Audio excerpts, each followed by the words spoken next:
Hello! Today I want to talk to you just for a little bit about schedules. So, as a parent or even just a person with a busy life, it can be really helpful to be intentional about your days. When you become a homeschooling parent, whether by choice or just circumstance, it can be even more helpful to be intentional about your days. So I want to encourage you, if you haven't yet, take some time and consider what you want your days to look like.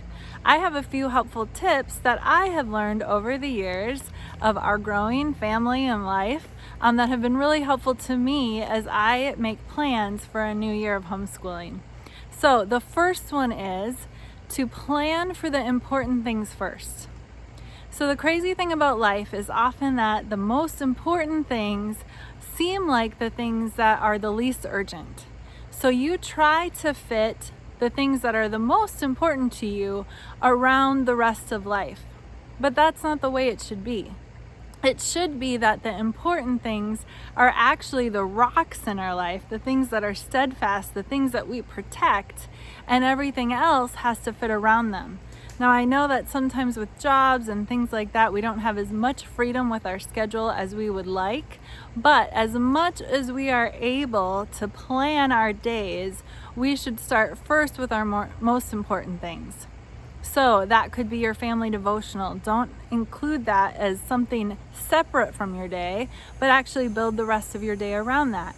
Maybe it's your family time. I don't know what it is for you, but whatever those most important things are that you know, these are the things I'll regret if I don't actually follow through with making these a part of our life. Those things, make sure that you set those things into place first and then figure out how everything else can work around them. The second thing is that you should work with your family's culture. Allow the culture of your family, the strengths of it, to be what you work around or work into your schedule or use as strengths instead of working against it. So what I mean, for example, is this. For a while, actually probably a couple of years, I had it in my head that in order to be a successful homeschooling family, that we had to start early in the morning, just like you would in public school. And so even though we had a lot of late evenings, because at the time we lived a distance away from our church and we were driving, quite a bit, several times a week with our whole family, and we'd be getting home late at night, so kids would be going to bed late. I would be struggling the next morning to get everybody up and going so we could get our day started bright and early. After a while, I realized that I was really not taking advantage of one of the strengths of homeschooling, which is that I can actually set my own schedule. And I adjusted it, and wow, what a difference it made, because I was no longer working against the culture of our family. People were having late nights, but they were allowed to sleep in a little longer. And what I discovered is that our days were going so much more smoothly when I let them sleep in, that we actually ended up finishing earlier often, or at least at the same time as when we started earlier, because people were just ready to engage. They were able to think clearly because they'd had enough sleep and I wasn't pushing them, and they had time in the morning to kind of get up and just adjust to morning and get into the day instead of me having to struggle with that. That's also been helpful as we've added children to our family over the years, and we've had some that haven't slept well, and I've been up late and up with them in the night, and so on and so forth. Adding that into the schedule that I'm creating for school has been really amazingly helpful. So start with the important things. Take the culture of your family into consideration. Also, I want to encourage you, once you set your dream schedule, to stick with it for a while. Sometimes it's hard to adjust to a schedule. It doesn't mean it's the wrong schedule. It just means that you're having to get into a different gear. You've been on summer schedule and now you're moving into school schedule, and that requires more discipline, or it just requires doing things differently. It's the same as if you're sending your kids to public school or private school or whatever, or you're starting a new job, or there's some other change in your life. Even though change can be good and the schedule can be right, it can take a while to adjust to it. So don't just throw it out the window, but actually give yourself and your kids a couple of weeks to figure out if this is working. With that said, however, don't marry the schedule that you initially set. The beauty, again, is that you get to create whatever you want it to be. You get to set the tone in your home. You get to set the culture. You get to set what your days look like and determine that through your own planning and actions. So don't marry something so that you don't feel permission to change if it isn't working. Take the things that are working, protect those things, and rework the other things. Make sure as you're doing that you're not putting some expectation based off of something else or an outside pressure of what your days should be. You know, I've had a lot of different seasons as a homeschooling parent with a variety of ages and grades and other things happening in life and adding babies and having jobs and moving and all kinds of things. And what I've determined or discovered is that our schedule is never like anyone else's, at least not exactly. That the expectation I have of what our year is going to unfold like is often not what it ends up being. I've discovered that if I look at those little graphics that people sometimes post on social media telling you how long different subjects or grades or homeschooling should take, that can be really discouraging. But what I've also discovered is that if I give myself grace and flexibility, if I commit and work diligently towards something, that I end up every year being amazed at what the possibilities really end up being. That I get the privilege of being able to have family devotions with my kids every day.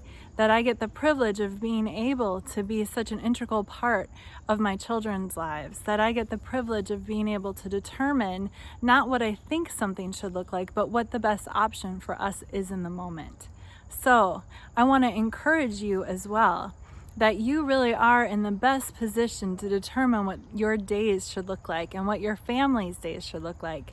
That maybe there's some adjustments you need to make. Maybe you've discovered there are things that you do need to change, or you haven't been taking the things that are the most important, and you want to start doing that. Like, this is the perfect time to do that. But don't do it with pressure. Do it with excitement. Do it with a sense of grace. Know that the Lord is with you, and be reminded, by the way, to partner with heaven as you're doing this. When you're creating your schedule and you're determining what the important things are, and you're needing creative wisdom to try to figure out how you're going to fit everything in, make sure that you start first with partnering with the Lord. Ask Him for wisdom. Ask Him to be the one who shows you and gives grace and sustains you. There might be long days.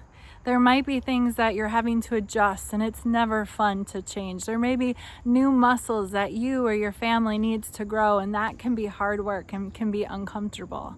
But you will see the fruit of it, so it is worth it. And the really awesome thing is that the Lord will give you wisdom to grow fruit that you wouldn't be able to do on your own. So make sure that you're listening to Him first, and you're taking the things that He shows you, and you are actually putting them into action in your life. Finally, the last tip is the law of threes.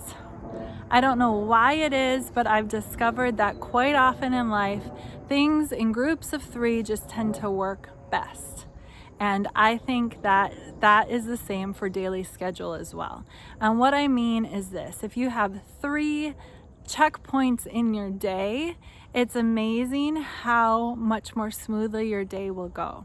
So for most people, I think what that looks like is you have a morning routine that's set. You have an evening routine that is set. You know, routines are really good for kids. They help create stability and trust in them, but they also are good for adults too. So you have a morning routine and an evening routine, but then in the middle of the day, or somewhere at least between those two, it can be really helpful to just have a checkpoint. You know, I have a larger family. I have a job outside of just being at home as well. And so there can be a lot of elements in my day. And my kids all do some work independently. You know, I'm with them all at some points during the day. We're all together other points during the day. But there's also times when kids are working independently, or they don't take as long for their school in general, so they're done for the day. And it is really helpful to me if I have a check-in point, so I can see where everybody is at. I can regroup. I can remind myself of what else needs to get done during the day. This is also the perfect time, if the day has gone off the rails, to kind of figure out how to bring it back. You know, do we need to change the plan for the afternoon? Do I need to add something to the day? Do I need to take something away from the day? And so on and so forth. So that middle of the day checkpoint is really helpful to me. It's been a lifesaver. So just to recap, important things, make them the priority. Also work with the culture of your family. Let that be a strength and not taking away. Don't work against it. Also stick with your schedule long enough to see if it really works, but don't marry it, and feel free to adjust it so that you are protecting the things that work well and you're changing the things that don't. And then finally, with everything, always be partnering with heaven, because the Lord is with you, and He will add grace, and He will bring provision, and He will give creative wisdom right when you need it most. I hope that you guys are getting excited about the year ahead, and that you are not feeling overwhelmed, because there are amazing possibilities for you and for your family. I hope this helps.